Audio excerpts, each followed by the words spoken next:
So we're here to show love to our undocumented community members. It's a time where there's just so much hate, right? There's so much hate going around, and just so actions like this in solidarity goes a long way. It makes a lot of our community want to stay, not just in this country, but on this earth. It's just a very crucial time to be able to stand up and fight for those that need our voices, that are afraid, that are in the shadows. And so that's why we're here, to stand in solidarity, to fight back, and to also show the world that we may be undocumented, but we are not afraid, and that we know our worth, and we know what we bring and contribute to this country, and that, you know, trying to deport us all will only be a catastrophe for this country. So as Indigenous women, we want to prevent anything from happening to the people here. So from here, we're just ready to keep building community, keep taking action. I was saying, if we need to, we will march from California to Washington, D.C. and make this a nationwide action. There's many nationwide actions that are coming up. There's also a lot of different online campaigns and just, you know, utilizing social media as a tool. On top of actions and demonstrations, we do need to pass policy that will protect our undocumented community members. And right now, we do have 2 bills, one in the House and one in the Senate, that will help update a registry, the immigration registry, that hasn't been updated since 1986. Last time we had immigration reform was 38 years ago. And all we're asking is to be able to not just legalize, but humanize millions of community members before this next president takes office. Because if we're able to protect millions of farm workers, DACA recipients, TPS holders, people that have been in this country, to qualify to get residency through this law, you would just have to be here for 7 years, have a good record, pay your taxes, which again, we contribute billions of dollars in taxes every single year. We've already been doing our duty as US citizens, but we're still undocumented. We need to pass policy to help protect our community members. And so we're going to keep pushing to pass registry bills, HR 1511 and Senate Bill 2606, so we can update that immigration registry so we can legalize and protect our community members.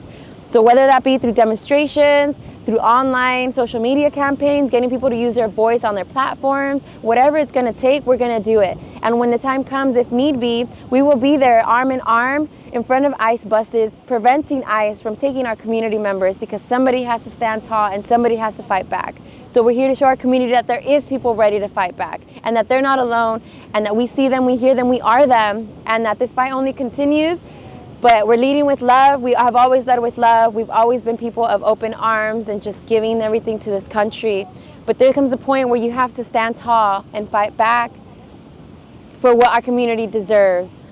It takes a lot of fearlessness to come to the border, right? That if I take a few steps over there, I would be completely undocumented. I would not be able to cross this country back into the US.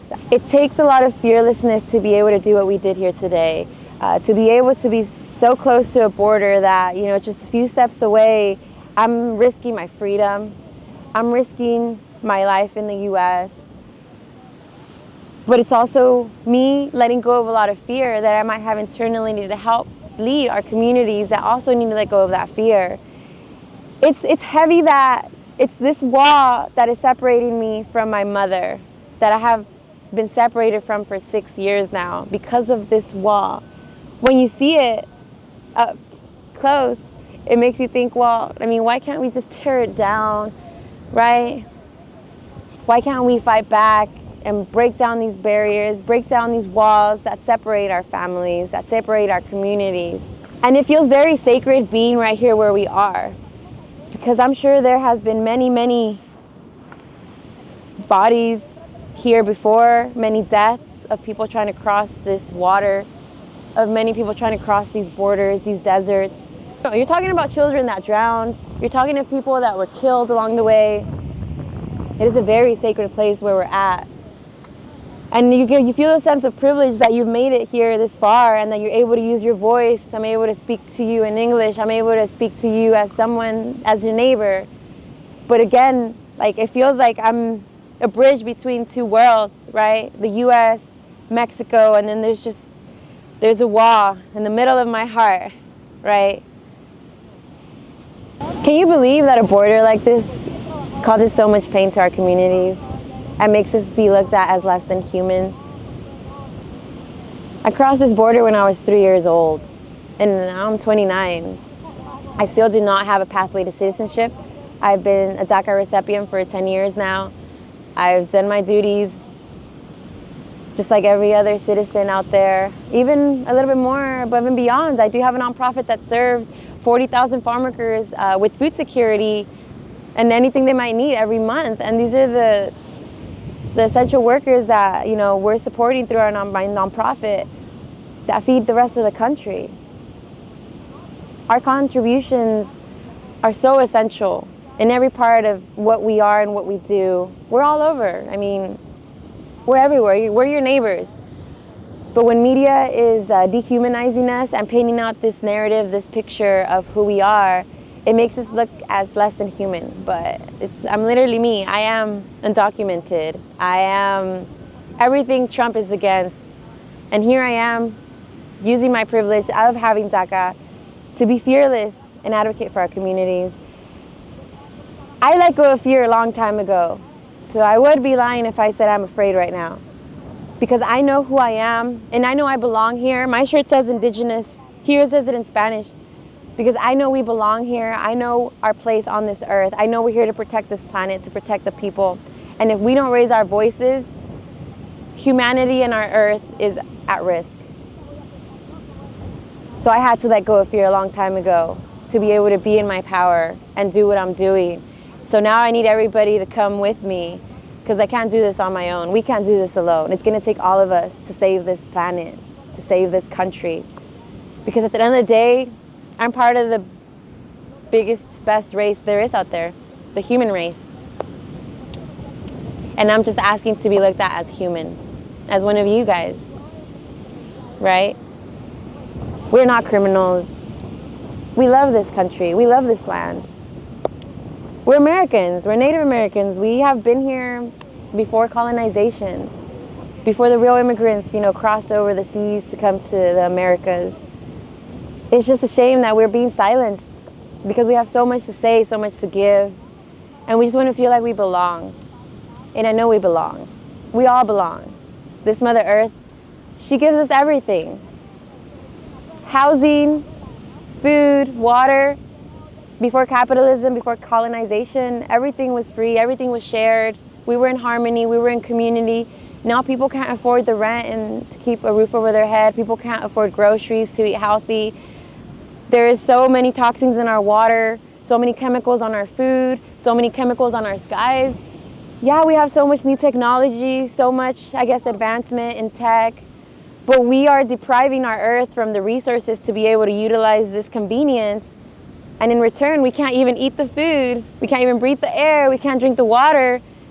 So we need to start putting in the front our Indigenous voices. But right now, Indigenous voices are silenced.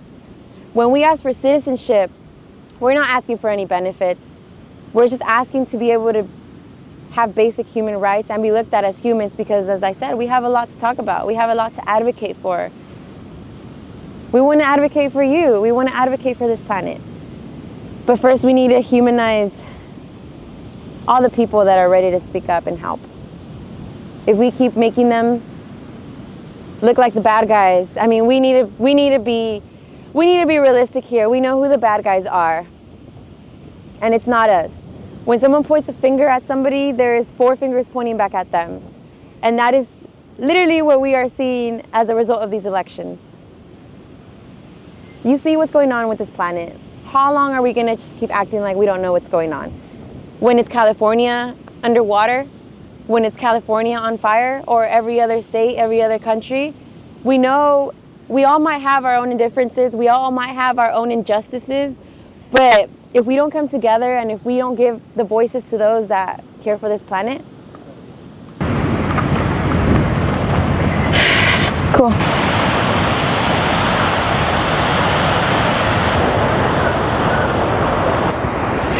Gracias. Vámonos, porque viene otra vez. Okay. We got it. Yeah. Gotta take all of us. Hey, ay, güey, ay, no, me diste un chingadazo.